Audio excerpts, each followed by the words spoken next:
Xo'p, assalomu alaykum yana bir bor. Bugun Italiya haqidagi vebinarimizni boshlaymiz. Vebinarimiz nomi Five Steps to Study in Italy, ya'ni Italiyada o'qish uchun 5 ta qadam. Vebinarni o'zim olib boraman. Ismim Mardon Shavkatjonov. O'zim haqimda boshida qisqacha ma'lumot berish afzal ko'rdim. Shuning uchun men haqimda qisqacha. Hozirda Sapienza universitetida magistratura talabasiman. Sapienza universiteti QS reytingida dunyoda 122-o'rinda turadi, ya'ni top universitetlardan biri. Undan oldin Jahon iqtisodiyoti va diplomatiya universitetida magistraturani yakunlaganman, ya'ni bu mening ikkinchi magistraturam. Birinchi magistraturam diplomatiyada tashqi iqtisodiy faoliyat yo'nalishida bo'lgan va bakalavr bosqichini Toshkent davlat iqtisodiyot universitetida budjet nazorati va g'aznachiligi yo'nalishida tamomlaganman, imtiyozli diplom bilan. Stipendiyalar va mukofotlarga keladigan bo'lsak, bakalavr bosqichida Navoiy nomidagi davlat stipendiyasini qo'lga kiritganman. Undan tashqari Registon stipendiyasi va 2025-yilda Mardo'g'lon davlat mukofoti respublika bosqichi ishtirokchisi bo'lganman. Ya'ni tuman va viloyat bosqichlarida birinchi o'rinni olib, respublika bosqichida ishtirok etganman. Xalqaro tajribamga keladigan bo'lsak, hozirgacha 15 dan ortiq xalqaro olimpiada, forum, sammit va dasturlarda to'liq grant asosida ishtirok etganman. Undan tashqari turli xil shaharlarda bo'lib, ham dasturlarda qatnashganman, ham ekskursiyalarda sayohat qilganman. Ulardan ba'zi birlari Moskva, Jidda, Sochi, Samara, Krasnoyarsk va boshqalar. Ilmiy faoliyatimga keladigan bo'lsam, hozirgacha 30 dan ortiq xalqaro jurnallarda chop etilgan ilmiy maqola va tezislar muallifiman. Va sport yutuqlarimdan eng muhimlaridan biri bu sportning kurash turi bo'yicha sport ustasi unvoni sohibiman. Endi prezentatsiyamizning asosiy qismiga o'tsak, nega aynan Italiyani tanladim va nega aynan sizlar ham Italiyani tanlashinglar kerak yoki men maslahat beraman? Sabablarini ko'rib chiqsak, birinchi navbatda Italiya deganda faqat italyan tili emas, ingliz tiliga ixtisoslashgan programmalarni ham topishinglar mumkin. Ya'ni bular 100 dan ortiq har qanday yo'nalishda topish mumkin. Keyingi afzalliklardan bu grant va stipendiyalar. Lazio Disco stipendiyasi, DSU stipendiyasi, Maichi stipendiyasi sizga kontraktingizni to'liq qoplab, oylik stipendiyalar beradi. Undan tashqari bir yoki ikki mahal bepul ovqat va yotoqxona yordami. To'g'risini aytadigan bo'lsam, hozirgacha boshqa davlatlarga ham juda ko'p hujjat topshirganman, ularda bo'ladigan o'qishlarni ko'rib chiqqanman, saytlarda ular talabalarga bo'lgan imkoniyatlarni ko'rib chiqqanman, lekin italiyachalik, ya'ni imkoniyat qilib beradiganini ko'rmadim. Boshida o'zim ham ishonmagandim ikki mahal bepul ovqatiga, lekin o'zim o'qishni boshlagandan keyin, aynan o'sha oshxonadan foydalanganimdan keyin ishondim. Ovqatlari ham o'ylaganchalik oddiy emas, yaxshi ovqatlar, qorningiz to'yadi, bemalol. Italiya kuxnyasi ham bilamiz, dunyoda mashhur. Keyingi afzalliklardan biri bu yiliga 8000 yevrogacha stipendiya olish imkoniyati. 7000-8000 yevrogacha stipendiya olsangiz bo'ladi. Buni oyiga hisoblab ko'radigan bo'lsak, agar 10 oy Italiyada o'qisangiz, bu sizga oyiga 700 yevrodan to'g'ri keladi. O'rtacha hisobda 700 yevrodan. Agar siz ikki mahal tekin ovqatingiz bo'lsa, 700 yevro bir oyga bemalol yetadi. Ya'ni ishlamasdan turib ham faqat hamma fokusni o'qishga bergan holda bemalol Italiyada o'qisangiz bo'ladi. Yana qolgan ustunliklari madaniyat, tarix va taomlar markazi. Aytib o'tganimdek, masalan, Rimda o'qisangiz juda qadimiy shahar, turistik shahar, har doim yilning har bir mavsumida turist topishingiz mumkin. Qadimiy joylari juda ko'p. Oddiy misollardan bu Kolizey. Xullas, zerikmaysiz. Dam olish kunlari bemalol sayohatga chiqaverasiz. Talabalar uchun chegirmalar, poyezd, muzey, restoran, kinoteatrlar, talabalar uchun chegirmalar mavjud. Bemalol borib shu chegirmalardan ham foydalanishingiz mumkin va eng muhim narsalardan biri bu Yevropa diplomi, ya'ni butun dunyoda tan olinadi. Tabiiyki, top universitetda o'qiganingizdan keyin top universitet diplomini olasiz va keyinchalik ish topish ehtimolligingiz ham ancha oshadi. Vebinarimizni 5 bosqich deb nomladik. Shuning uchun birinchi bosqichga o'tadigan bo'lsak, to'g'ri universitet tanlash. Bu eng muhim narsa. Universitetga kirsam bo'ldi, borib o'qib ketaveraman degan narsa bo'lmasligi kerak. Birinchi navbatda, agar siz Italiyada o'qishni xohlasangiz, universitetlarni research qilishingiz kerak. Bitta qaysi universitet sizga mos keladi, qaysi universitetda imkoniyatlari ko'proq, qaysi universitet sizning yo'nalishingiz bo'yicha yaxshiroq va siz qaysi universitetga mos kelasiz, shularni ko'rib chiqishingiz shart. Italiyada o'zingizga mos har qanday yo'nalishni topishingiz mumkin. Economics, management, design, medicine hamma yo'nalish bor. Unda muammo yo'q. Eng mashhur universitetlarga keladigan bo'lsak, Sapienza universiteti, hozirda men o'qiyotgan joy, Milan universiteti, Bologna universiteti, Padova universiteti, Siena, Tor Vergata universiteti. Bular hammasi top universitetlardan. QS reytingida bemalol reytingini tekshirishingiz mumkin, imkoniyatlarini tekshirishingiz mumkin. Ularni hammasini ofitsialniy sayti bor, rasmiy saytida barcha kerakli ma'lumotlarni topishingiz mumkin. Ikkinchi navbatda hujjatlar. Qanaqa hujjatlar kerak bo'ladi bakalavrga va magistraturaga? Deyarli o'xshash hujjatlar, lekin farq qiladi. Bakalavrga Italiyada o'qishingiz uchun sizga nima kerak bo'ladi? Eng avvalo pasport. Xorijga chiqish pasporti. Buni tezroq olib qo'yganingiz afzal ko'riladi. Chunki har qanday holatda kerak bo'lishi mumkin. Masalan, men kanalda doim xalqaro imkoniyatlari, xalqaro dasturlarni ham ulashib boraman. Ularga topshirganingizda to'satdan qabul qilinib qolsangiz va sizda juda qisqa muddat bo'lganda xorijiy pasportingiz bo'lmasa, ushbu imkoniyat kuyish mumkin. Bu holat xuddi o'zimda bo'lgan. Bakalavr bosqichida o'qigan paytimda Respublika olimpiadasida yutib, xalqaro olimpiada, ya'ni Yekaterinburgda bo'ladigan olimpiadaga yo'llanma olganman, lekin bu olimpiada 10 kundan keyin bo'lishi kerak edi va menda xorijga chiqish pasporti bo'lmagan. Shu sababdan o'sha olimpiadadan qolib ketganman, pasportim vaqtida chiqmagan. Bu o'zim uchun eng katta dars bo'lgan. Shuning uchun sizlarga ham tavsiya etaman, xorijga chiqish pasportini olib qo'yishni har qanday holatda. Xo'p, bakalavrga keyin kerak bo'ladigan narsalar bu maktab attestati va plus 1 yillik universitet transkripti. Bu nima degani? Aytib o'tganimdek, bakalavrga 12 yillik ta'lim talab qiladi Italiya. Bu degani bizda maktablarda 11 yil o'qitiladi, 11 yillik attestat bor sizda va qo'shimcha siz 1 yil universitetda o'qishingiz kerak. Qaysi universitetda o'qishingizning farqi yo'q. Xohlasangiz частный universitetda, xohlasangiz davlat universitetida, bu obro'si balandmi, pastmi, har qanday universitetda 1 yil qo'shimcha o'qisangiz bo'ldi. Bemalol Italiyaga topshira olasiz va Italiyada bakalavr bosqichi 3 yil davom etadi. Endi shu yerda bitta savol tug'ilishi mumkin. Men maktab attestatim bor, universitetda 1 yil tugatib, keyin 2-yilda Italiyaga topshiramanmi degan savol yo'q. Agar siz maktabni bitirgan bo'lsangiz va hozir 1-kursda o'qiyotgan bo'lsangiz, hozir o'sha dekabrdan qabullar ochiladi, o'shanda topshirishingiz mumkin. Ya'ni bir semestr transkriptingizni joylab, bemalol topshirasiz va iyul oyi kelganda ikkinchi semestr yopganingizda qolgan semestrnikini ham yuklab jo'natib qo'yasiz. Keyingisi TOEIC va SAT sertifikatlari. Agar sizda SAT sertifikati bo'lsa, bu juda zo'r. Ya'ni to'g'ridan-to'g'ri bemalol bakalavrga topshira olasiz. Agar sizda SAT sertifikati bo'lmasa, Italiyada bakalavr o'qish uchun sizdan TOEIC sertifikati talab qilinadi. Bu nima desak? Bu xuddi SATga o'xshagan test, faqat Italiya universitetlari buni sizdan oladi. Onlayn topshirsangiz bo'ladi. Ma'lum ball miqdori bor. O'sha miqdorni to'plasangiz, siz bemalol bakalavrga hujjatingizni ko'rib chiqadi va qabul qiladi. Bu testga onlayn registratsiya qilsangiz bo'ladi. Lekin hozirda turli xil mish-mishlar yuribdi. TOEIC test o'rniga boshqacha test bular o'ylab topishgan.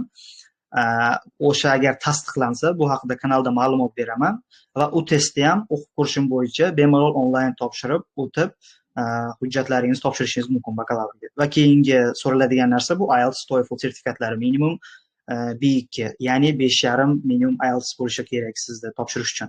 Lekin yana bir narsani aytib o'tay. Italiyada IELTS siz topshiradigan o'qishlarni topsa bo'ladi. Yo'q emas. Juda kam ular, lekin topsa bo'ladi. Lekin asosan juda zamonaviy emas, kerak emas yo'nalishlar bor, juda obro'si past, o'shalarga IELTS qabul qiladi. Men uni maslahat bermayman. Agar baribir sizga ingliz tili bu yerda kerak bo'ladi, ingliz tilida o'qiysiz, shuning uchun yaxshilab o'qib, minimum 5,5 IELTS olganingiz sizga yaxshi. Keyingi narsa bu motivatsion xat va CV. Bular eng asosiy narsalar. Albatta motivatsion xatda siz shaxsiy hikoya, ya'ni nimaga Italiyaga topshiryapsiz, qanaqa yutuqlaringiz bor, nima uchun Italiyada o'qimoqchisiz, nimalarga kelajakda erishmoqchisiz, shu narsalarni yoritib berishingiz kerak va CV bu rezyume, ya'ni umumiy faoliyatingiz haqida qisqacha 1-2 linkli ma'lumot. Va keyingi narsa bu 3-4 elektron rasm. Sizda har doim bo'lishi kerak bu narsa, chunki profilingizga qo'yishga, ya'ni 3-4 rasm doim so'raydi. Bu narsa har doim tayyor holatda turishi kerak va bu hamma fayllar doim PDF formatda kompyuteringizdami, telefoningizdami doim tayyor tursa, bu sizga qo'l keladi. Nafaqat bakalavrga italiya hujjat topshirishda, balki xalqaro grantlarga, xalqaro dasturlarga topshirishda ham bu hujjatlar eng muhim hisoblanadi va sizda tayyor holatda bo'lsa, ishingiz ham osonlashadi. Va keyingi narsa bu magistratura. Xo'p, magistraturaga o'tadigan bo'lsa, deyarli hujjatlar bir xil. Bu yerda faqat TOEFL yoki SAT sertifikat talab qilinmaydi. Shunisi yaxshi. Faqat sizdan IELTS talab qilinadi. Qo'shimchasiga diplom yoki transkript. Agar siz hozirda 4-kursda o'qiyotgan bo'lsangiz ham bemalol topshira olasiz Italiyaga magistraturaga, ya'ni diplom olishingizni kutishingiz shart emas. Masalan, shu paytgacha 7 semestr o'qigan bo'lsangiz, o'sha 7 semestrda transkripti bilan tasdiqlatgan holda yuklab topshirsangiz bo'ladi. Diplomni iyul oylarida diplom olsangiz, o'shanda diplomni jo'nataverasiz. Va qolgan hujjatlar bir xil: bakalavr bilan motivatsion xat, CV, 3-4 rasm, IELTS, TOEFL minimum 5,5 IELTS bo'lishi kerak. Asosan 5,5 so'raydi, lekin masalan siz jahon tillari bitirgansiz va o'sha yo'nalish bo'yicha Italiyada davom ettirmoqchisiz, odatda u yo'nalishdagi C1 level so'raydi. Ya'ni IELTS 7 bo'lishi kerak. Qolgan odatda hammasi 5,5 dan boshlanadi. Xo'p, 3-si ariza va grantlar. Ariza va grantlar, application, scholarship. Bular haqida gapiradigan bo'lsak, ariza topshirish Italiya universitetlariga odatda noyabr oxiri dekabrda boshlanadi. Masalan, mening universitetim Sapienza universitetiga hujjat topshirish dekabrda boshlanadi. Men o'tgan yili hujjatimni yanvar oyida topshirganman va fevral oyida javob olganman. Universitetda rasmiy saytiga kirasiz va o'sha yerdan o'zingizga kerakli yo'nalishni tanlab, apply tugmasini bosgan holda barcha ma'lumotlarni kirgizasiz va topshirasiz. Ma'lumot kirgizayotganda ehtiyotkorlik talab etiladi, chunki har bir ma'lumotingiz, xato kiritgan ma'lumotingiz keyinchalik sizga minusga ishlashi mumkin. Uni orqasidan yugur-yugur ko'p bo'ladi. Shuning uchun e'tibor bilan to'ldirishingiz talab etiladi. Yana bir narsa bor, bu ariza to'lovi. Italiyaning deyarli barcha universitetiga topshirish uchun sizdan ariza to'lovi talab qilinadi. Bu odatda 30 yevro, lekin bu yildan boshlab narxlar sal o'sganmi, shu narsani eshitgandek bo'lyapman, lekin bu aniq fakt emas, lekin odatda 30 yevro. Bu yerga 30-50 yevro atrofida yozib qo'ydim. O'sgan taqdirda ham shu oralarda o'sadi. Aytib o'tgandek, dekabr-aprelda hujjat qabul qiladi. Aprelgacha qoldirmaslikni maslahat beraman. Qanchalik erta topshirsangiz, shunchalik ishingiz tez bitadi va yaxshiroq natijaga erishasiz. Grantlarga keladigan bo'lsak, DSU va Lazio Disco. Bu haqida kanalda yozgandim. Yana bir tushuntirib beraman. Bular deyarli bir xil grant, faqat regionlarda farq qiladi. Masalan, biz oladigan stipendiya bu Lazio Disco. Boshqa regionlarda shuni nomi DSU. Bu sizga kontraktingizni qoplaydi, tekin 2 mahal ovqat beradi, stipendiya beradi, turar joyda yordam beradi. Va yana bir stipendiya mavjud. Bu Maici stipendiyasi. Bu qanaqa stipendiya desangiz, bu Italiya Tashqi ishlar vazirligi xalqaro grant dasturi. Ko'pchilik buni bilmaydi, lekin yaxshi stipendiya bu. Qanaqa ma'noda? Bu stipendiyaga mayda hujjat topshira olasiz. Odatda mayda hujjat topshirish boshlanadi, iyun o'rtasigacha hujjat topshirasiz va iyulda natijangiz chiqadi. Bu stipendiyani yutishingiz eng avvalo sizga nimada foyda beradi? Viza olish jarayonida foyda beradi. Ya'ni bu Italiya Tashqi ishlar vazirligi tomonidan berilganligi uchun viza olish jarayonida bu sizga katta plyusga ishlaydi. Bu Maici stipendiyasining miqdori 9,000 yevro, bir yilga sizga 9,000 yevro beradi. 9,000 yevro bu stipendiya. Undan tashqari kontraktingizni to'laydi va undan tashqari sug'urtangizni ham to'lab beradi bir yillik. Lekin ikkinchi yil uchun, masalan, magistratura o'qiydigan bo'lsangiz, ikkinchi yil uchun yana qayta topshirishingiz kerak. Yana bir ma'lumot, Maici stipendiyasi faqat magistr doktorantlar uchun, bakalavrlar uchun emas. Shu narsani esingizdan chiqarmanglar. Xo'p, Maici yana bir narsani ta'kidlab o'tish kerak. Agar siz ham Maici stipendiyasini, ham Lazio Disco stipendiyasini yutsangiz, ikkalasidan foydalana olmaysiz. Bittasini tanlashga to'g'ri keladi. Italiya hukumati shunday nizom chiqarib qo'ygan. Faqat bittasidan foydalana olasiz. Bittasini tanlashingiz kerak. Masalan, men bo'lganimda Lazio Disconi tanlagan bo'lardim. Chunki Maici'da 2 mahal tekin ovqat yo'q. Xo'p, qabul jarayoniga keladigan bo'lsak, qabul jarayoni qanaqa kechadi? Xo'p, universitetga hujjat topshirdingiz. Universitetga hujjat topshirgandan keyin, barcha ma'lumotlarni kirgizgandan keyin, universitet sizga 2-6 hafta oralig'ida javob beradi. Ya'ni qabul qilinding yoki qabul qilinmading. Agar universitetga qabul qilingan bo'lsangiz, sizga pre-acceptance letter, ya'ni vaqtinchalik qabul, shartli qabul xati jo'natishadi. Bu nima degani? Oddiy Sapienza universiteti misolida aytib beraman. Siz universitetga hujjat topshirdingiz. Pre-acceptance letter sizga keldi, ya'ni vaqtinchalik qabul xati keldi. Endi keyingi jarayon qanaqa kechadi desangiz, keyingi jarayon bu DOV yoki CHIMA ta'lim hujjatlarini tasdiqlash jarayoni boshlanadi. Bu nima desa, DOV bu Declaration of Value. Bu hujjatni qilganingizdan keyin sizga final, to'liq full enrollment, pre-enrollment letter, to'liq qabul xati keladi. DOV hujjati haqida ozgina ma'lumot bersam. DOV hujjati bu, agar siz magistraturaga topshirayotgan bo'lsangiz, bakalavr diplomingizni apostil qildirasiz tegishli vazirlikda, ya'ni bizda Oliy ta'lim fan va innovatsiyalar vazirligida apostil qildirasiz, uni italyan tiliga tarjima qildirasiz va Italiya elchixonasiga olib borasiz. Italiya elchixonasi Toshkentda joylashgan. Italiya elchixonasiga olib borgandan keyin va qo'shimcha bir ikkita dokumentlari bor. Bu dokument barchasi ham sizda bo'ladi. U hujjatni Italiya elchixonasiga topshirasiz. Italiya elchixonasi buni 2-4 hafta oralig'ida ko'rib chiqib, sizga tasdiqlab Declaration of Value, ya'ni DOV hujjatini beradi. Odatda DOV hujjati $100 dan $250-300 atrofida bo'ladi. Bu hujjatingiz soniga qarab, shuni ham hisobga olib qo'yish kerak. Bu hujjatni olganingizdan keyin siz buni yana shaxsiy kabinetingizga yuklaysiz. Universitetga email yozasiz. Men shunaqa hujjatni oldim va yukladim. Va sizga ular pre-enrollment letter, to'liq qabul xati jo'natishadi. Bu nima degani? Bu qabul xati sizga nima beradi? Bu qabul xati sizga vizaga kirish imkoniyatini beradi. Bu qabul xatisiz, ya'ni pre-enrollment lettersiz vizaga kira olmaysiz. Shuni esingizdan chiqarmang.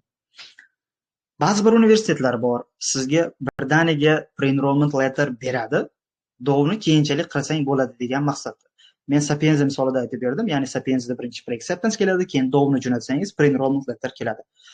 Boshqa universitetlarda birdaniga pre-enrollment jo'natadi, keyinchalik siz DOV jo'natsangiz ham bo'ladi. Bu universitetlarning requirementiga qarab research qilib ko'rish kerak. Va eng muhimi deadlinelarga e'tiborli bo'lish kerak. Topshiraman deb oxiriga kelib ulgurmasdan qolish ehtimoli katta.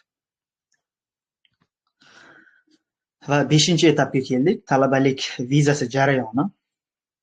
Bu qanday kechadi? Italiya hozirda O'zbekistonda Amerikadan keyin viza berishi sal qiyinlashgan elchixonalardan biri desak aslo mubolag'a bo'lmaydi, lekin chunki Italiyaga talab ko'p, talabalar juda ko'p topshirmoqda, shunga yarasha откazlar ham bor, qabul qilinganlar ham bor. Asosiy hujjatlar sizdan nima talab etiladi? Juda e'tiborli bo'lish kerak vizaga kirayotganda, juda muhim. Birinchi navbatda aytib o'tganimdek, bu pre-enrollment letter, qabul xatini olasiz. Ikkinchisi bu bank hisobi, moliyaviy isbot. Elchixonaning saytida sizga ma'lumot berib qo'yadi, qancha summa bankdan pulingiz bo'lishi kerak. Bu Germaniyaga o'xshamaydi. Germaniyada agar bankka pul qo'ysangiz, buni 1 yil davomida qaytarib hammasini ola olmaysiz. Ma'lum miqdorda olishingiz mumkin, lekin Italiyada bu narsa unaqa emas. Ma'lum miqdorda pul qo'yasiz va ma'lum vaqtdan keyin bemalol uni qaytarib yechib olishingiz mumkin. Bu degani masalan qarzga olib qo'yib, yana qayta berish ehtimoli ham bor. Odatda shunaqa qilishadi, chunki ma'lum bir miqdordagi summa bo'ladi, uni birdaniga topish qiyin bo'lishi mumkin. Bu 6-7 ming atrofida, $6-7 ming. Keyingisi turar joy hujjati, accommodation. Ya'ni Italiyaga kelganingizdan keyin 1 oy qayerda turishingiz haqida onlayn saytlardan Airbnb shunaqa saytlardan uy, ya'ni accommodation bron qilasiz va o'sha hujjatini olib kirasiz. Keyingisi sog'liq sug'urtasi. Sug'urta kompaniyalarida buni bemalol qilsangiz bo'ladi. Odatda 50-100 ming atrofida tushadi 1 oylik sug'urta. Pasport va fotosuratlar bu albatta kerak. Fotosuratlar bu Schengen vizaga desangiz hamma joyda bo'lishadi, xuddi shunaqa chiqarib berishadi. Va eng muhim joyga keldik, sponsor hujjatlari.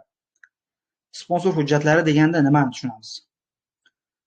Sponsor hujjatlari odatda siz akangizni, ota-onangizni, qarindoshingizni sponsor sifatida ko'rsangiz bo'ladi, lekin faqat ota-onani sponsor qilish maslahat beriladi. Masalan, bu yil elchixonada turli xil hodisalar bo'ldi. Boshida sponsor har kimni qabul qildi. Qarindosh masalan akasini, ukasini, tog'asini sponsor qilib kirganlar bo'ldi. Lekin oxiriga kelib sponsor faqat ota-ona, ya'ni homiy faqat ota-ona bo'ladi deb turib olishdi. Shunga ota-ona bo'lgani afzalroq. MyGo.uzda ularning daromadi ko'rinishi kerak.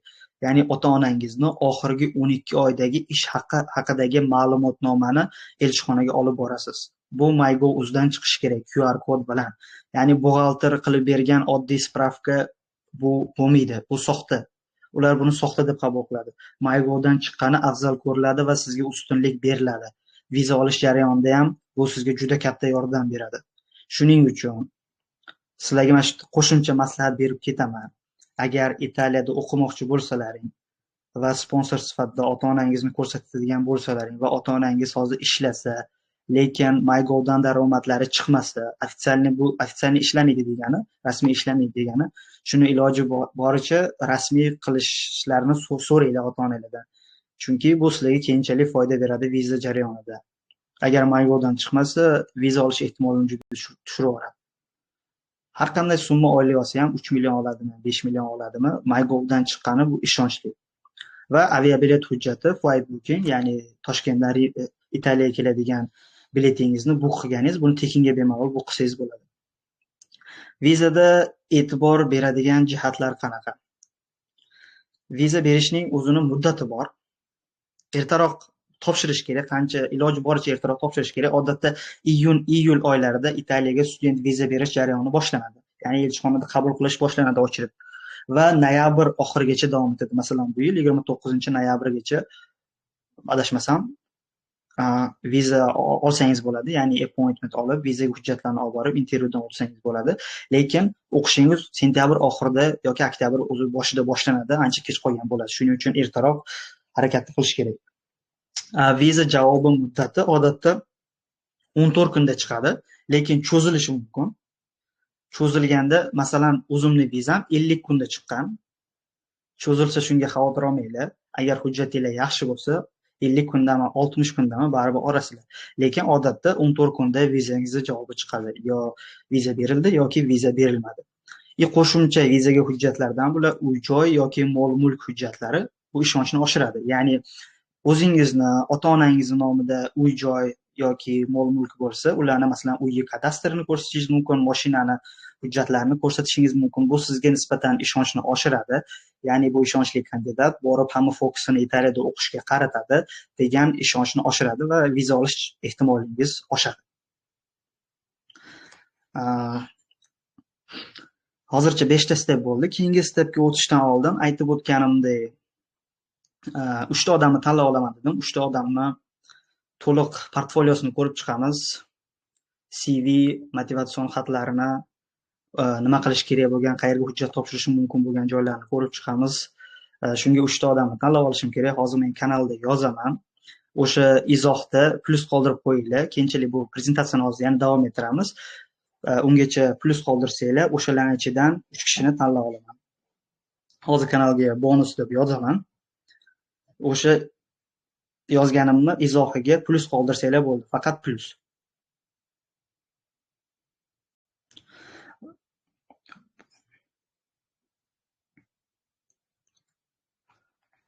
Bu 30 daqiqalik suhbatda sizni butun hujjatlaringizni ko'rib chiqaman. Nafaqat Italiyaga, balkim boshqa davlatlarga sizni hujjatingiz mos kelar. Xalqaro dasturlarga qanaqa topshirishingiz, qanaqa xatoliklaringiz, kamchiliklaringiz, bularni hammasini ko'rib chiqamiz. CV'ingizni mustahkamlaymiz. Shunaqa narsalar. Bu endi hammasi omadga bog'liq. Hozir oxirida tanlab olamiz jonli efirda. Keyingi etap. Italiyada talabalik hayoti qanday kechadi? Student life in Italy. Odatda darslar haftasiga o'rtacha 3-4 kun. Qolgan vaqt mustaqil ta'lim va sayohatlar uchun. Darsingiz 3-4 kun bo'ladi. 3 kun bo'lishi ham mumkin, 4 kun bo'lishi ham mumkin. Va qolgan kunlari sizning bo'sh vaqtingiz bo'ladi. Yana bir narsa, darslarda qatnashish majburiy emas. Bir xil fanlar bor, sizdan attendance, ya'ni darsda qatnashishni so'raydi. Ular juda kam. Lekin hech qaysi fan sizni majburlamaydi, darsga kelishing kerak yo darsda formada kelishing kerak, darsga vaqtida kelishing kerak degan gap so'zlar yo'q. Xohlasangiz darsga kelasiz, xohlagan vaqtingiz. Endi agar bilim olish uchun kelgan bo'lsangiz, darsga kirasiz albatta, darsga kirib, o'rganasiz, savollaringizni berasiz va xohlagan paytingiz darsdan chiqib ketsangiz bo'ladi. Bu narsalar muammo emas. Qolgan vaqtni mustaqil ta'lim yoki sayohat uchun ishlatsangiz bo'ladi. Yashash joyiga keladigan bo'lsak, yashash joyi qanaqa? Talabalar yotoqxonasi yoki shared flatlarda yashashingiz mumkin. Shared flat bu ya'ni kvartiralarda. Agar siz talabalar yotoqxonasi berilsa sizga, unga ham ma'lum bir miqdor bor, lekin arzonroq. Agar shared flatda turadigan bo'lsangiz, oyiga 300-500 euro atrofida uy topishingiz mumkin Italiyada. Bu o'rtacha narx. omadingiz kelsa 300 yoki 350, 400 shu narsalarni ham hisobga olib qo'yish kerak. Keyingisi sayohatlar. Talabalar uchun chegirmalar juda ko'p. Aytib o'tgandek, avtobuslarga, masalan, dam olish kunlari Rimdan Milanga, Florensiyaga yoki Venetsiyaga bemalol avtobusda arzon narxga borib olishingiz mumkin. Borib sayohat qilib kelishingiz mumkin. Yana bir narsa talabalar hayoti. Erasmus Party juda zo'r narsa. Ya'ni Erasmus Party degani bu Erasmus assotsiatsiyasiga a'zo bo'lib olasizda. Ular har kuni har xil tadbirlarni o'tkazishadi. Sport to'garaklari bor. Tekinga bemalol qatnashsangiz bo'ladi. Tadbirlarda qatnashsangiz bo'ladi. Turli xil ular traveling qilib turadi, boshqa davlatlarga arzonroq narxlarda borib kelishingiz mumkin, ya'ni xalqaro do'stlar bilan. U assotsiatsiyada butun dunyodan talabalar bor. Do'stlaringiz soni ko'payadi, kengayadi. Yana qo'shimchalar muzey va konsertlarga bepul kirish imkoniyati bor talabalarga. Yana qo'shimcha narsa til muhiti. Darslar asosan ingliz tilida bo'ladi, lekin italyan tilini o'rganish uchun bepul kurslar ham mavjud. Bu degani, agar siz o'qishga kelsangiz, aynan universitetning o'zi sizga 5-6 oylik italyan tili kurslarini taklif etadi. Bu barchasi tekin. O'sha kursni tugatgandan keyin sizga ma'lum darajadagi A1 mi, A2 mi, B1 mi, B2 mi darajadagi sertifikat taqdim etadi. Darajangizga mos qilib, ya'ni bu hammasi tekin. 5-6 oy davomida italyan tilini ham o'rganishingiz mumkin. Lekin agar siz ingliz tili yo'nalishini tanlasangiz, ingliz tilida o'qitiladigan yo'nalishlarni darslaringiz butunlay ingliz tilida bo'ladi. Xo'p. Keyingisi, endi o'zim Italiyada o'qiyotgan inson sifatida, shu etaplardan o'tib kelgan inson sifatida sizlarga bemalol yordam bera olaman degan umiddaman. Shu 3 xil masala bo'yicha menga murojaat qilsangiz bo'ladi. Yordam berishga harakat qilaman. Ya'ni agar xohlasangiz 30 daqiqalik konsultatsiya, savollar, yo'l-yo'riq, ya'ni qaysi universitetlar birga tanlaymiz Italiyada, qaysi universitetlar sizga mos keladi, qaysi universitetlarga topshira olasiz, imkoniyatingiz yetadi, qabul qilinish ehtimolingiz qanaqa, shularni ko'rib chiqamiz, barcha xaritangizni tuzamiz. Ikkinchisi bu motivatsion xat va CV tahlilini qilamiz. Motivatsion xat, aytib o'tgandek, CV bular juda muhim narsalar. Nafaqat Italiyaga mos, balki butun xalqaro dasturlarga mos motivatsion xat va CVni tayyorlashda sizlarga ko'maklashaman. Va uchinchisi, agar xohlasangiz Italiyani hujjatlaridan boshlab, ya'ni birinchi etapidan boshlab oxiri viza kuzatuvigacha bo'lgan jarayonda sizlarga yordam berishim mumkin, yo'l-yo'riq ko'rsatib, ya'ni qaysi hujjatlar, grantga qanaqa topshirish kerak, stipendiyalar, vizaga qanaqa hujjatlar topshirish kerak, qayerlarda e'tibor berish kerak, qaysi xatolarni qilmaslik kerak, bu narsalar bo'yicha ham yo'l ko'rsatishim mumkin. Agar bu masalalar sizni qiziqtirsa, agar siz Italiyaga topshirmoqchi bo'lsangiz, hozirda masalan bakalavrda 4-kursda o'qisangiz yoki bakalavrni bitirgan bo'lsangiz, magistratura o'qishni maqsad qilayotgan bo'lsangiz yoki maktabni bitirib universitetda 1 yil o'qib yoki 1-kurs bo'lsangiz, qolganini bakalavrda Italiyada davom ettirmoqchi bo'lsangiz, mana shu Italy Mentor Telegramga menga Italy so'zini qoldiring. Tahlil qilamiz, hujjatlaringizni ko'rib chiqamiz, qayerlarga mos keladi, maslahatlashamiz. Nima kerak bo'lsa, o'sha yerda hal qilamiz. Agar rostdan ham shu Italiyada o'qish maqsadingiz bo'lsa. Hozirda sizlarga beradigan ma'lumotlarim hozircha shular. Endi savollar bo'lishi mumkin. Savollar bo'lsa, xohlaganlar izohda qoldiringlar. Agar mikrofon yoqish kerak bo'lsa, mikrofonda aytaman desanglar, mikrofon yoqaman.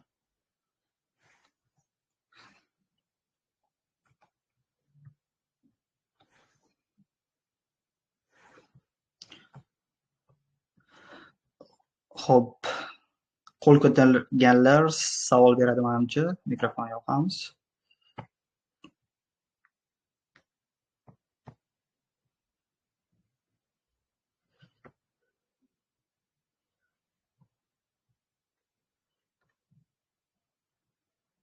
Bahodir, gapirishingiz mumkin. Assalomu alaykum Arzon aka, yaxshimisiz? Rahmat, va alaykum assalom, tushunsiz? Yaxshi, rahmat. Hozir o'sha prezentatsiyani ko'rdim. IELTS mos keldi, bir ikkita international maqolalar bor, o'sha chiqarganman. Hozirda o'sha Slovakiyaga o'sha o'qish davom etyapti. Faqat bitta sal odam xavotir oladigan GPA-da o'sha vaqtga unchalik e'tibor bermadim. Hozir 4.1 daman GPA. O'sha qanchalik ta'sir qiladi? Endi odatda GPA baholari bu yerda o'zi requirement'da yozib qo'yadi. Masalan, hozir sizlarga Sapienzanikini ko'rsataman, qarab turinglar. Qanaqa requirementlari bor. Sapienzani saytiga kiramiz. Masalan, Sapienza eng top universitetlardan biri. Ekran manimcha ko'rinyapti. Sapienzani saytiga kirganimizdan keyin International kiramiz. Odatda 75% dan baland bo'lsa bo'ldi. Bu bizda nima degani? 3 dan 3,5 dan yuqori bo'lsa yetadi. Sizda manimcha bu 4,1 degani 80% dan baland degani adashmasam. Shunday. Mana shu yerda requirementslarga kirsak, hamma narsa to'liq universitetlarga yozib qo'yilgan bo'ladi. Mana hozir kiramiz.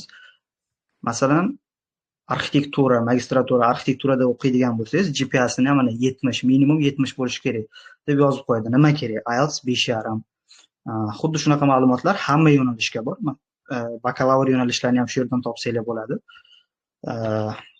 Buni boshidan boshlaydigan bo'lsak, bu 2025-26 yillar uchun. Bakalavr shu yo'nalishlar uchun, magistratura shuncha yo'nalish, italyan tilida o'qitiladigan yo'nalishlar. 4,1 ham yomon emas, bemalol topshirsangiz bo'ladi. Bo'ldi, tushunarli, rahmat aka.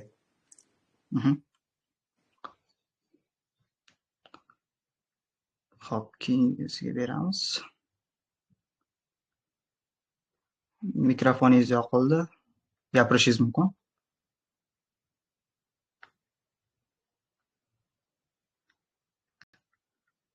Eshitamiz sizni. Xo'p, gaplar yo'q shekilli. Keyingisi Idris Idrisov. Alo. Eshityapsiz sizni? Assalomu alaykum. Alaykum assalom. Savolingiz bo'lsa beravering. Xo'p, qabul dekabr oyida ochiladi dedingiz. Shunda bahorgi semestr uchunmi yoki kuzgi semestr uchunmi? Yana bir narsani ta'kidlab o'tish esimdan chiqdi. Italiyada bahorgi semestr yo'q, faqat kuzgi semestrga topshira olasiz. Ya'ni hozir dekabrdan hujjat topshirsangiz, keyingi yil sentyabrda boshlanadigan o'qish uchun topshirasiz. Aha, rahmat. Keyingisi Idris Idrisov. Savol bormi?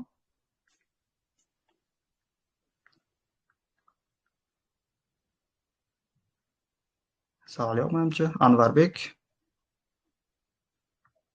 Savol berishingiz mumkin.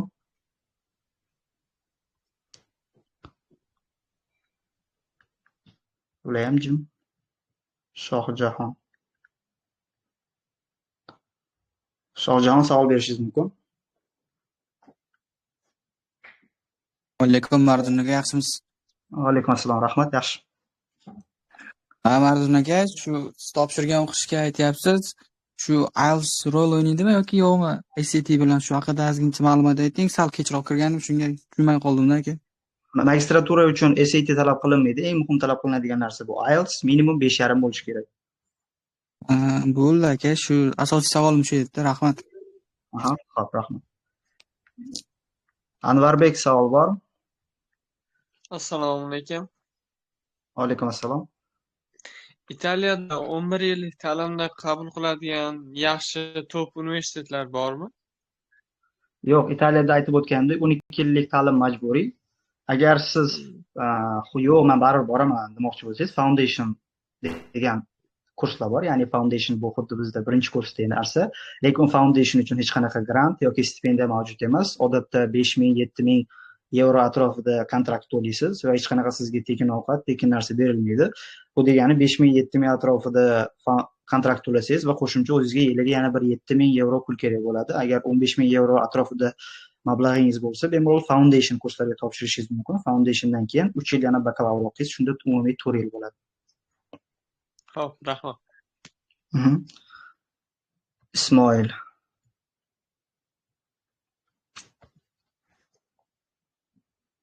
Gapirishingiz mumkin.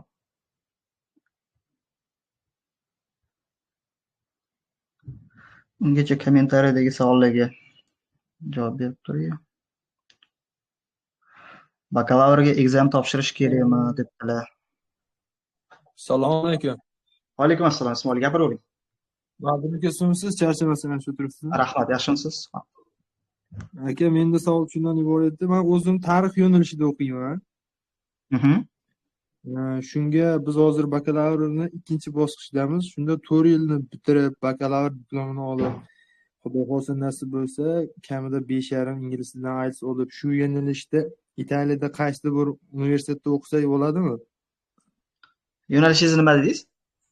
Tarix, historia. Ha, bemalol o'qisangiz bo'ladi, topshirsangiz bo'ladi. Aytib o'tganimdek, yo'nalishlar kesimi juda ko'p.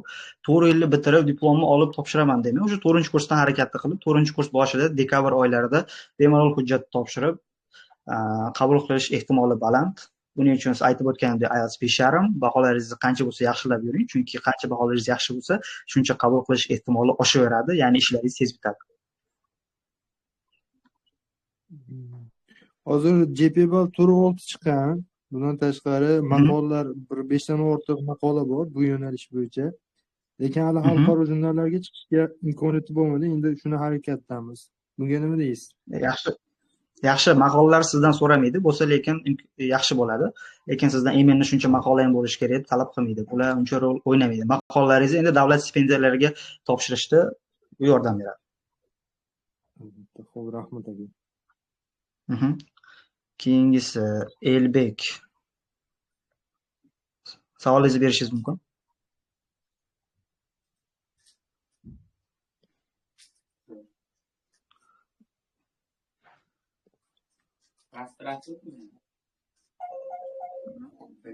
Manimcha savol yo'q. Madina Isoqova. Savolingiz bo'lsa berishingiz mumkin.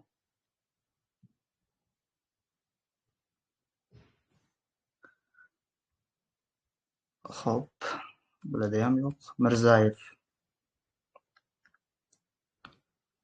Mikrofoningizni yoqdim. Savolingiz bo'lsa berishingiz mumkin. Assalomu alaykum. Va alaykum assalom. Biz hozir O'zbekistondan birinchi kursni tugatsak, keyin Italiyaga topshirsak, shunda GPA birinchi kurs hisoblanadimi yo maktabdagi hisoblanadimi? Oxirgisi universitetga asosan rol o'ynaydi, ya'ni birinchi kursdagilingiz. Lekin maktabga ham qaraydi. Asosan oxirgisi ko'rsatiladi, ya'ni birinchi kurs o'qiganingiz. Shunda maktabda ham 9-10 da faqat to'g'rimi yo 10-11 mi? Yo, attestatsiz bor, eng oxirgisi. O'sha 11 sinf bitirgandan keyin o'shaniki hisoblanadi. Assalomu alaykum. Va alaykum assalom. Gapiravering. Yaxshimisiz? Rahmat. Men anaqa doktorantura bo'yicha so'ramoqchi edim, PhD ga topshirmoqchi edim. Magistrni bitirganman. Hozir universitetda o'qituvchi bo'lib ishlayman-da. IELTS'im bor, yaqinda yangiluvdim.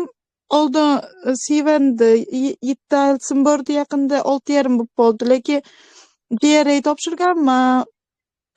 Nimam bor, maqolalar ham yozib nima qilganman. Shunga qanaqa kirish, nimam magistrlik diplomim mana Westminster bitirganman, Toshkentdagi. Xo'p. Merit diplomi olganman, unaqa distinction, haligi eng yuqorisi emas, undan keyingi ikkinchi o'rinda turadigan merit shunaqa diplom olganman. DRA'im 300 chiqqan. Soham biznes, xalqaro biznes menejment sohasi. Xo'p. Lekin sponsorim yo'q-da menda. Qarang, Italiyada PhD haqida menimcha kanalda yozdim, yana ma'lumot beraman. Italiyada PhD varianti juda zo'r. Aytib o'tganimdek, yozib o'tganimdek, yiliga 16,5 ming yevro atrofida bemalol stipendiya olishingiz mumkin.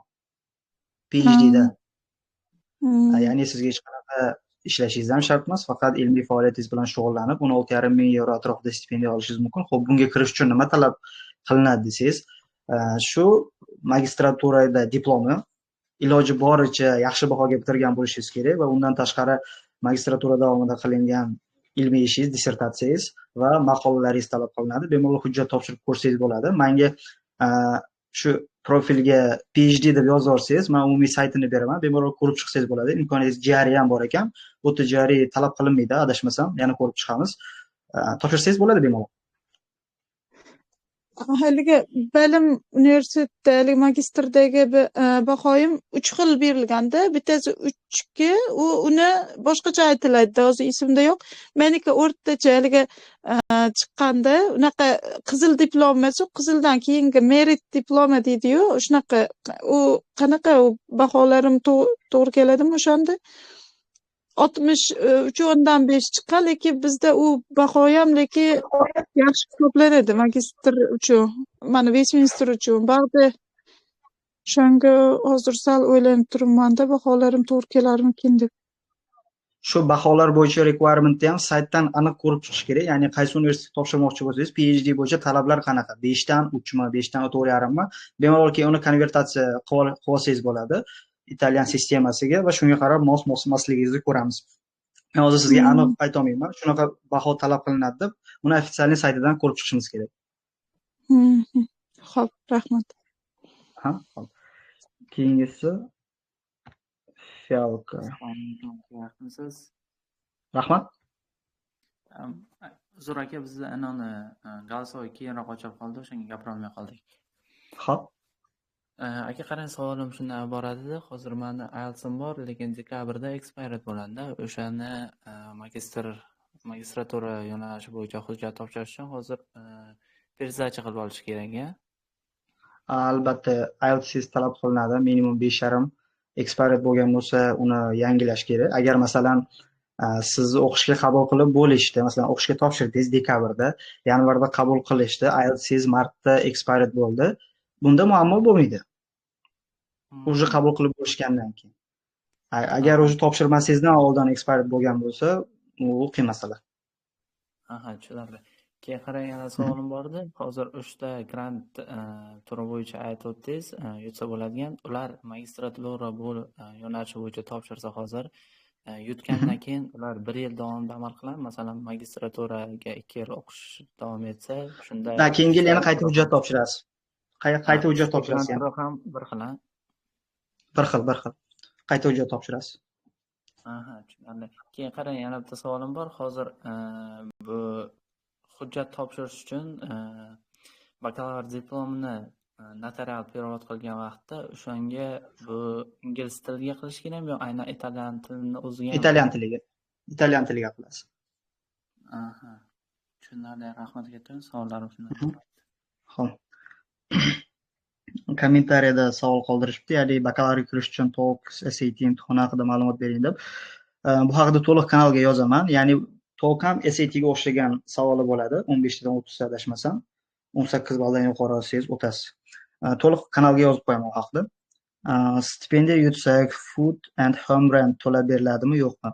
Xo'p, agar stipendiya yutsangiz sizga kvartirangiz to'lab berilmaydi, lekin 2 mahal ovqat beriladi. Undan tashqari 7,000-8,000 yevro atrofida bir yilga sizga stipendiya beriladi. Buni o'zingiz bo'lib ishlataverasiz. Kvartirangizga to'lab o'zingizga. Xo'sh, yana GPA 4 yillik universitetniki umumiy hisoblanadigan bakalavrga. Ha, shunaqa. Agar dekabrda masalan yanvarda yoki fevralda topshirayotgan bo'lsangiz, 4-kurs bo'lsangiz, 7 semestrlikini transkriptini olasiz. 7 semestrlikka hisoblanadi. O'sha GPA bo'yicha topshirasiz.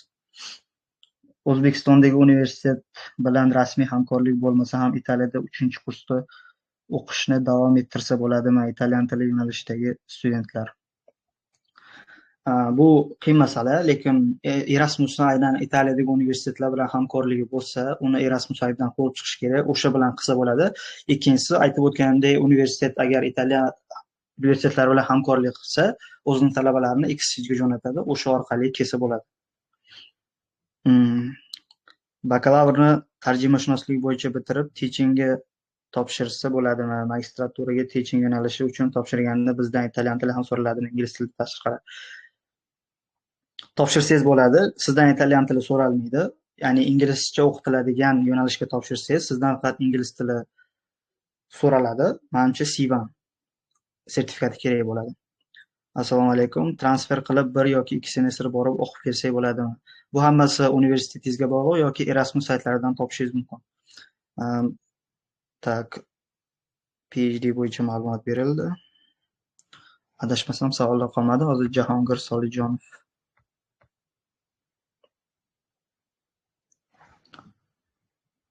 Jahongir Solijonov, savolingiz bo'lsa beraverishingiz mumkin. Assalomu alaykum, yaxshimisiz? Va alaykum assalom, rahmat, o'zingiz yaxshimisiz? Ha, rahmat. Uzr bezda qilgan bo'lsam, qarang aka, men magistraturaga topshirmoqchi edim. Hop. Universitetni tanlaganman. Tor Vergata universitetini Hospitality Management yo'nalishi bo'yicha. Zo'r. O'shanga TOEFL IBT 87 manda. O'tadimi yoki o'tmaydimi? O'tadi. 80 dan yuqori bo'lsa o'taveradi. Keyin universitetimni umumiy ball hisoblaydigan bo'lsak, 10 ballik sistemada 704 olganman GPA da. 5 ballikda hisoblasangchi. 5 ballikda hisoblasak, menimcha bilmadim endi u nechaga to'g'ri keladi. Undan o'zi 7 bo'lsa, o'tadi. Tor Vergata uncha nima deydi, GPA ga qattiq turmaydi. Bemalol 70% bilan ham bo'lsa bo'ladi. Uni faqat saytidan baribir requirementdan ko'rib chiqish kerak. Aynan o'sha yo'nalishingiz bo'yicha Tor Vergataning ofitsial saytida o'sha yo'nalishingizga borganda requirementlari bor. Aynan necha minimum talab qilishini ko'rib chiqish kerak bir marta. Mani bir ukaxonim bor-da, Safiyanjada o'qiydigan. Asilbek degan ukamiz bor. Hozir Norvegiyada Erasmus bo'yicha ketgan. Zo'r. O'sha bola hujjatlaringizni topshirib beraman, aka, yordam beraman degandek qiluvdi. Yo'qolib ketdi u bola ham. Bo'ldi, savollaringiz bo'lsa, Italy deb yozing menga, hal qilamiz aka. Lichkangizga yozsam bo'ladimi aka? Shu Italy admission shu hozir oxirgi slaydda berib qo'ydim. Mana shu profilga Italy mentorga yozib oling. O'shanga. Bo'ldi aka. Xo'p, bo'ladi. Hop, rahmat. Salomat bo'ling. Assalomu alaykum. Xo'p, tepada va alaykum assalom. Gapiring. Qarang, men so'ramoqchi edim. Dekabrdan aprelgacha dedingiz-ku, universitetga topshirish. Shunda scholarship uchun hech qanaqa deadline yo'qmi? O'sha paytgacha ham olaversak bo'ladi, to'g'rimi? Keyin agar bizda IELTS 7+ scholarship uchun bo'ladigan bo'lsa, scholarship uchun qabul iyul atrofida boshlanadi. Shunga bemalol ulgurasiz. Biz avval universitetga topshiramiz-da, keyin scholarshipga alohida, shunaqami? Xuddi shunaqa. Keyin ikkinchi savolim, agar IELTS bizda balandroq bo'ladigan bo'lsa-da, qanaqadir afzallik bo'ladimi? Misol uchun, viza olishga kattaroq chans yokida scholarship kattaroq olishimiz mumkin bo'ladimi? IELTS bu ikkalasiga ham adashmasam ta'sir qilmaydi. Scholarshipga aniq ta'sir qilmaydi. Viza olish jarayoniga bilmadim, lekin sizdan minimum 5,5 B2 sertifikat so'raydi. Bu degani IELTS uncha katta sizga preimущество bermaydi. Ya'ni 5,5 lik ham, 7,5, 8,5 lik IELTS li inson ham bir xil joyga bitta rankingda kirishi mumkin. Tushunarli. Keyin bizda 3-4 kunlik o'qish bo'lar ekan-u, o'sha orada studentlarga ishlash mumkin bo'ladimi, yo'qmi? Ofitsialni ishlaydigan bo'lsangiz, haftasiga 20 soat ishlashingiz mumkin, lekin ofitsialni ishlamayman desangiz, ko'proq ishlashingiz ham mumkin. Bu o'zingizga bog'liq, qancha ishlashingiz. Bo'ldi, tushundim, rahmat. Arzimaydi. Keyingisi Begzod, savolingiz bormi? Bor edi. Ota-onasining daromadi bo'lish kerak dedingiz, 1 yillik magistraturaga topshirish uchun.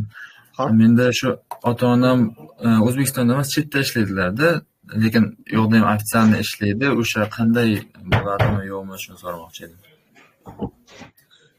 Odatda aytib o'tganimdek, O'zbekistonda shu MyGo'dan chiqadigan rasmiy daromad ustunlik beriladi, viza olinadi. Agar chet elda ishlaydigan bo'lsa ham ofitsialniy dokument qilib o'sha bilan kiraverasiz. Sizda boshqa imkoniyat yo'q. Agar yana qo'shimcha ustunlik qilaman desangiz, o'zingizlar nomingizda qanaqadir MCJ, ya'ni kompaniya bo'lsa, o'shandan ulushtor bo'lsalaring, o'sha hujjatlarni olib kirishingiz mumkin. Bu degani faqat ota-onangizni ofitsialniy chet elda bo'lsalar, ofitsialniy dokumentlariga ishonib qolmang. Qo'shimcha yana ustunlik beradigan mashina, uy-joylarni qo'shib, hujjatga qo'shib olib kirish kerak. Chunki baribir chet elda ishlashadi. Ofitsialniy dokument degan taqdirda ham elchixona qanaqadir shubhalanishi mumkin. MyGo'niki ustunroq turadi. Tushunarli. Unga qo'shimcha qilib, masalan, sal uzoqroq, masalan, tog'asini nimasini olib kirsa bo'ladimi? Men o'zimizda yo'q, lekin tog'alarimning shunaqasi bor-da, MCJ xususiy firmalar. Qilsa bo'ladi, lekin bu yil elchixona har xil shartlarni qilib tashladi. Boshida ruxsat berdi sponsorga tog'a yoki amakini olib kirishga, lekin oxiriga kelib sponsor faqat ota-ona bo'la oladi degan nima deydi, o'sha ota-ona bo'ladi deb qo'ydi. Shunda hech kim sponsor boshqa qila olmadi, faqat ota-ona hujjatini qabul qildi, undan keyin qabul qilmadi. Demak, u tog'alar bilan qiyinroqda, to'g'rimi? Qiyinroq, lekin ular bilan harakat qilsangiz bo'ladi. Agar omadingiz kelsa, elchixona qabul qilib qolsa, topshirishingiz mumkin. Tushunarli, rahmat. Chunki ularda aniq narsa yo'q, elchixonada aniq faqat ota-onaniki o'tadi deb ham qo'ymagan yoki boshqalarniki ham o'tadi deb qo'ymagan. O'ziga kayfiyatiga qarab hujjatingizni olib borganda xohlasa oladi, xohlasa olmaydi, lekin ota-onanikini albatta oladi. Unda shu ota-onani o'sha chetda ishlaydigan hujjati qo'shimcha ularni nomida bo'lgan o'sha qanaqadir mulkni ham qo'shganim afzal beradi, to'g'rimi? Albatta, agar o'zingiz O'zbekistonda bo'lsangiz, bironta MCJga davlat ishiga kira olsangiz ham, o'sha vizaga kiradigan jarayoningizgacha o'zingizda ham qanaqadir ma'lum miqdorda doxod bo'ladi, o'sha hujjatni ham o'zingizning doxodingizni olib kirsangiz bo'ladi. Tushunarli. Rahmat. Arzim. Menimcha savollar tugadi. Endi anavi tanlab olsak bo'ladi 3 kishini. Xo'sh. Mana bonus tagidan men kiraman kommentariyaga. Pastga qo'yib yuboraman. Xohlagan joyimda to'xtayman. Qaysi mana mishga kursor qayerda to'xtasa, o'sha insonni tanlab olamiz. O'zlariga xabar yuborib qo'yaman. Menimcha hammaga tushunarli. Kirdim. Qayerda to'xtasa o'sha. Ismoil.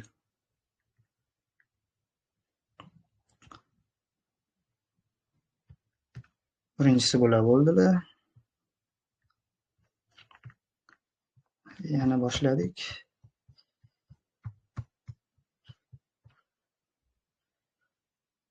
Alisher.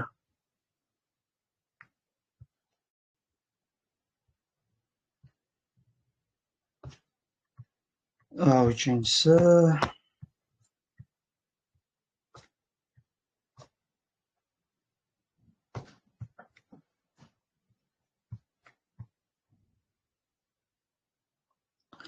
Aqlidinov Jasur.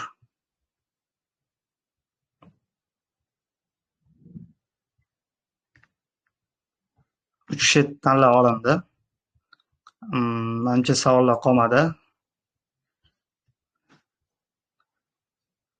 Xo'p, agar turmushga chiqqan qizlar bo'lsa, sponsor sifatida turmush o'rtog'ini ko'rsatishi kerakmi yoki ota-onani? Turmush o'rtog'ini ham ko'rsatsa bo'ladi.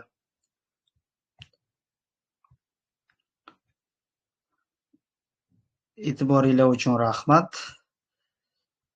Menimcha savollar qolmadi. Hammaga rahmat. Keyinchalik yana shunaqa darslar qilishga harakat qilamiz. Nafaqat Italiya, boshqa davlatlarga topshirish bo'yicha ham. Hammaga rahmat.